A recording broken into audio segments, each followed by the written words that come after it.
Welcome back ناظرین. ہم بات کر رہے ہیں محترمہ فوزیہ وہاب کے اس بیان پہ جس کی انہوں نے وضاحت کی کہ انہیں وینا کنونشن پڑھنے پہ کوئی ابہام نظر نہیں آیا ڈپلومیٹک امیونٹی کے حوالے سے. ہارون رشید صاحب، آپ نے فوزیہ وہاب صاحبہ کا یہ بیان بھی سنا، جو پریس کانفرنس تھی آپ نے وہ بھی سنی.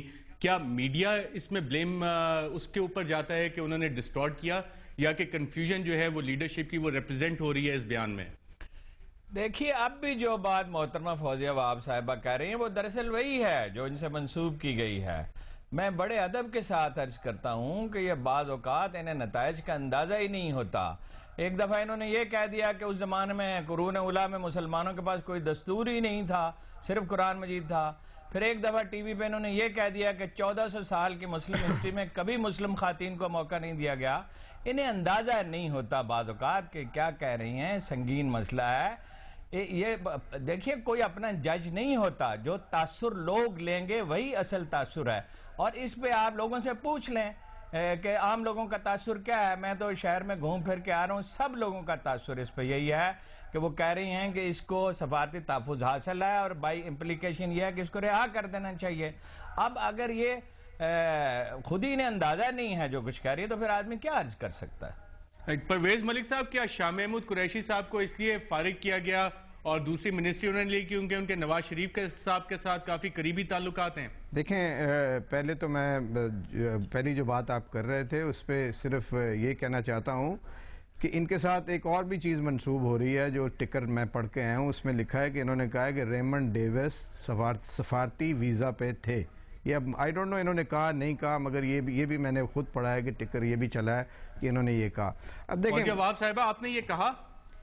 دیکھیے، جو ہمارے پاس انفارمیشن ہے وہ یہی ہے. میں نے آپ سے کہا ہے کہ میں صرف اور صرف ایک قانون کی طرف توجہ دلانا چاہ رہی تھی جس کا ہمارے ہاں کوئی تذکرہ نہیں کر رہا ہے، اور میں وینا کنونشن کا حوالہ نہیں دے رہی تھی.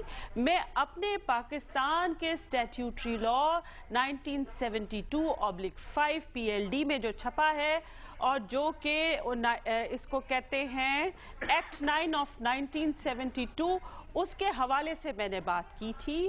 اور میں نے یہ بھی کہا تھا کہ ہم سب لوگوں کو اپنی انٹرنیشنل اوبلیگیشنز یاد رکھنی چاہیے. جب ہم نے کسی بین الاقوامی ٹریٹی پر سائن کیا ہے تو ہمیں اس ٹریٹی کا پابند ہونا چاہیے. دس از آل واٹ آئی سیڈ. اب اس میں پھر آیا آپ نے کوئی ایسا ذکر نہیں کیا کہ سفارتی ویزا ہے ان کے پاس، سفارتی استثناء ہے. پھر انہوں نے ہم سے سوال کیا تو میں نے کہا جی ہاں، جو میرے پاس انفارمیشن ہے وہ یہی ہے کہ ان کو آفیشل بزنس ویزا ملا ہوا ہے.